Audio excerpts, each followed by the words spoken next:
What's up everyone, Alex here. Vanillaware is one of my favorite Japanese developers of all time, and it's a bit of a shame that only a few people know about them. Known to deliver incredible action games in the form of Odin Sphere Leifthrazir, Muramasa Rebirth, and Dragon's Crown, they combine their love of classic games with signature artwork that is uniquely their own. But what casual fans might not know is that Vanillaware is also comprised of people who love real-time strategy games. They're huge fans of StarCraft, actually, which led to the development of their first strategy game, Grim Grimoire, and, later down the line, their science fiction magnum opus, 13 Sentinels Aegis Rim. Unicorn Overlord brings Vanillaware back to familiar medieval fantasy settings, and offers a bold new take on tactical RPGs inspired by the many games that came before. And what resulted is now one of my favorite tactical RPGs of all time.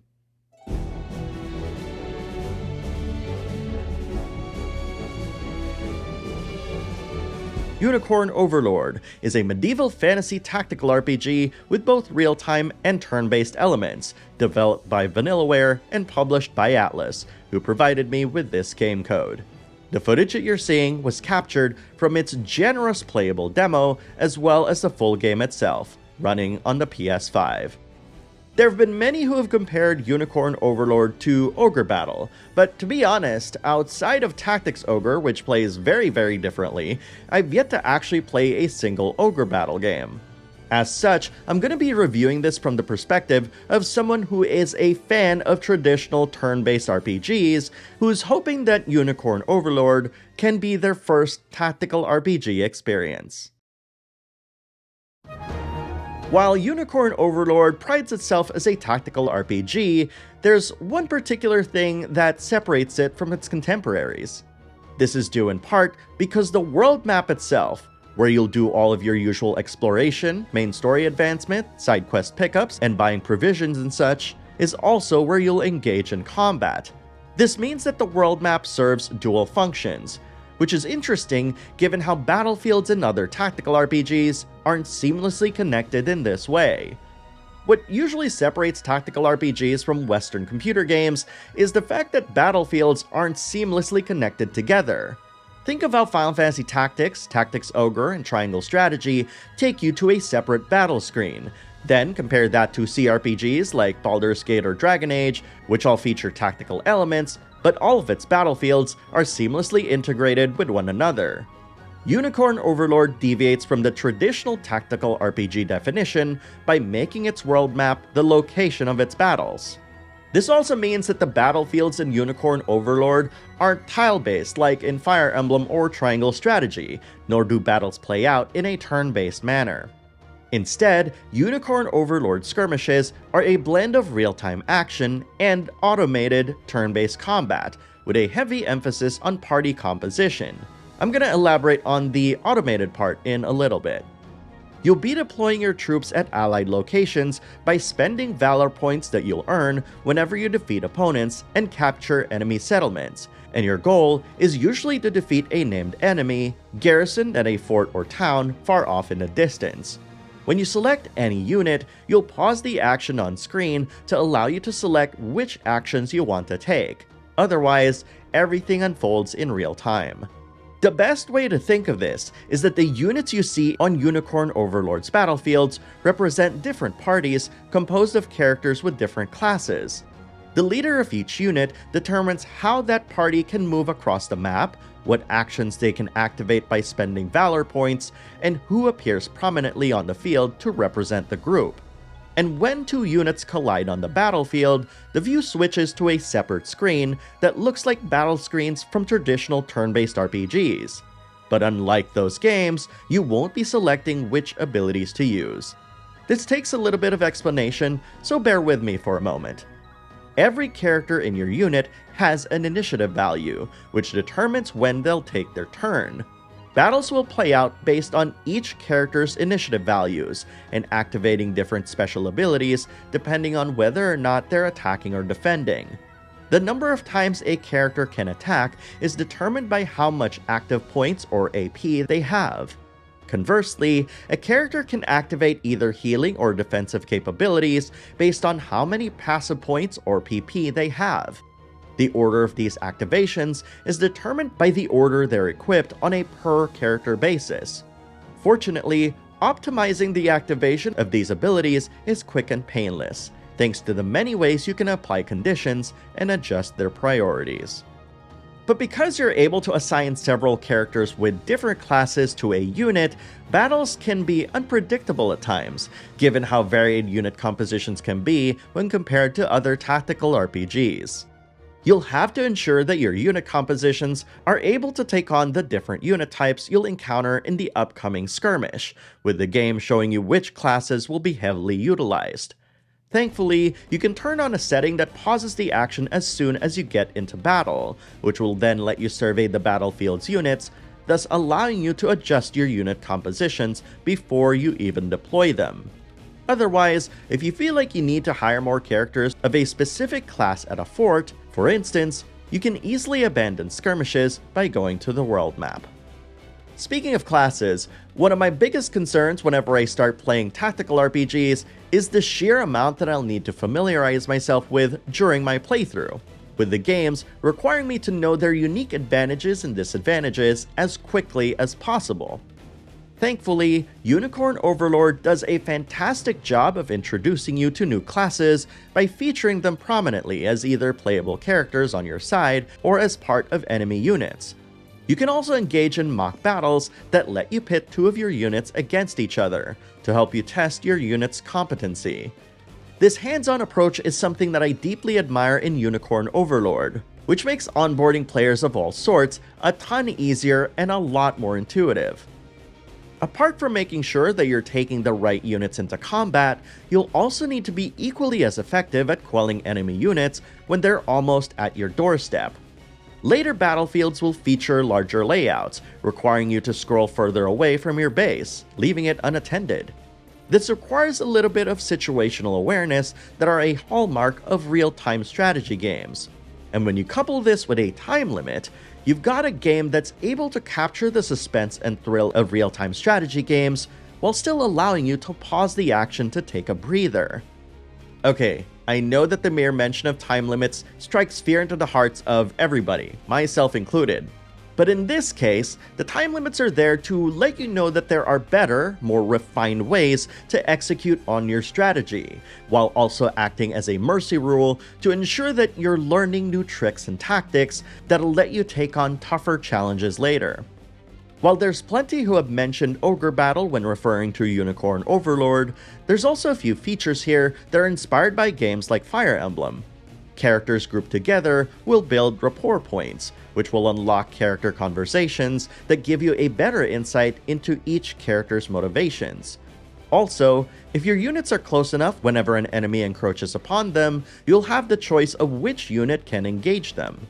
Each character's stat growth, indicated by letter grades, is also something that reminds me of other classical tactical RPGs. It's as though Vanillaware looked at the entire history of tactical RPGs and then picked and chose elements from several games and decided to mash them together, creating an experience that is enhanced and inspired by many of the games that came before. Exploring the world map after liberating an area is equally satisfying, as it often unlocks new gathering nodes, towns that you can fix up to enable one of your soldiers to guard and gather resources from it, and by the way, they'll still be available during combat, and forts, where you can expand your army and hire new soldiers. I'm a huge fan of exploration in RPGs, and being able to do that in Unicorn Overlord serves as a satisfying reward after overcoming its more challenging battles.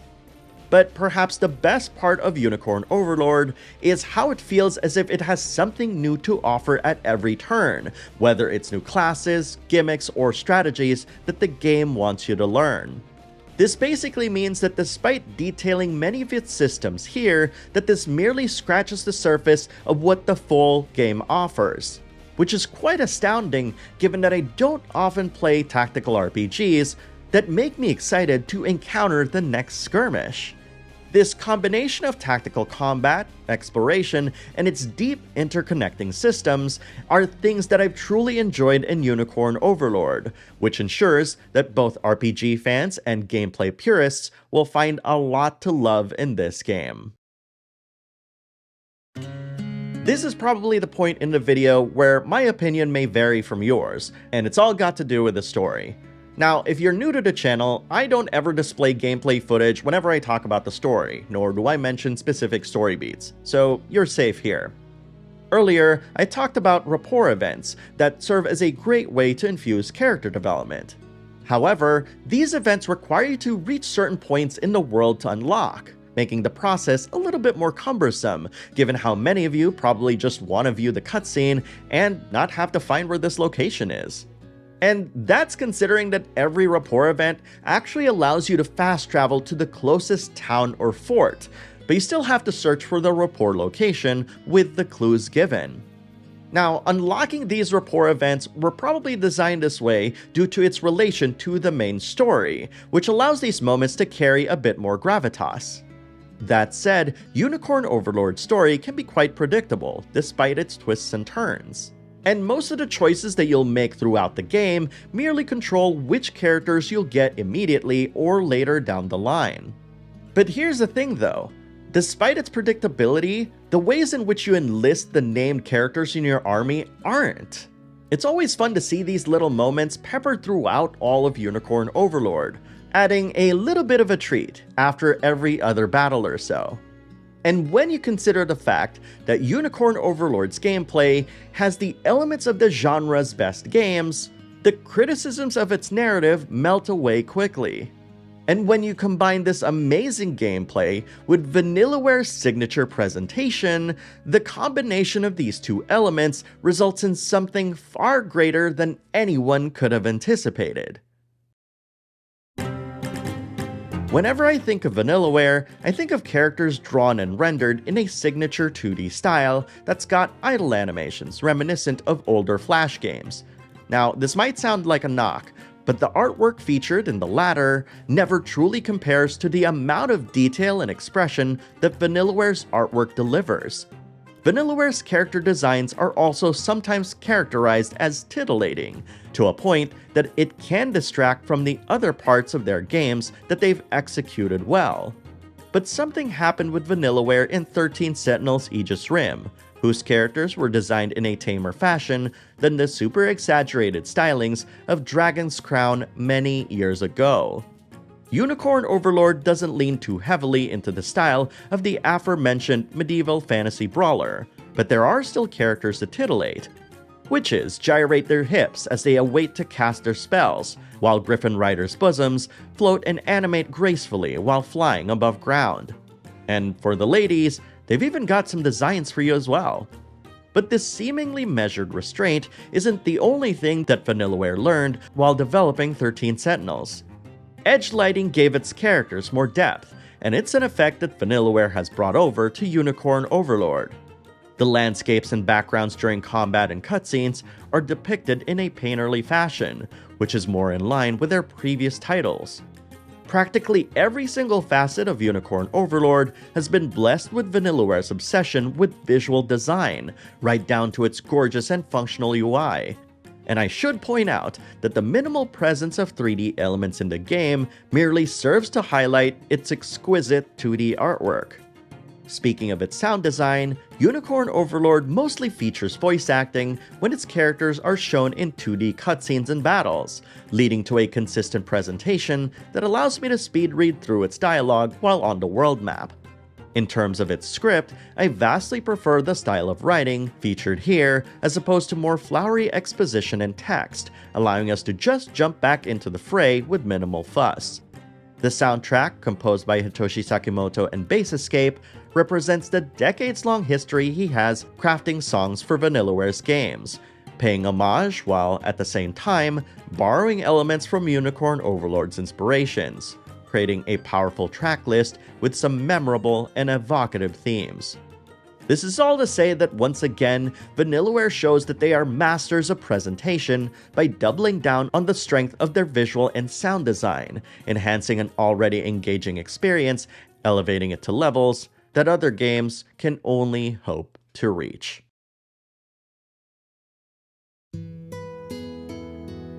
Filled with ambition and a desire to return to a genre that they've always loved, Unicorn Overlord absolutely smashes it, with Vanillaware once again blending tried and true classic gameplay with their obsession with visual and sound design that is only rivaled by games with higher production values. The game is an achievement in many respects, blending beautiful, evocative, and gorgeous 2D artwork that frame an incredible experience that absolutely makes it one of the best games of 2024. And in a year filled with already incredible and engaging adventures and tons of sights to behold, this is one attraction that you simply have to go out and experience for yourself. Thank you very much for watching, everyone, and I'll see you in the next video.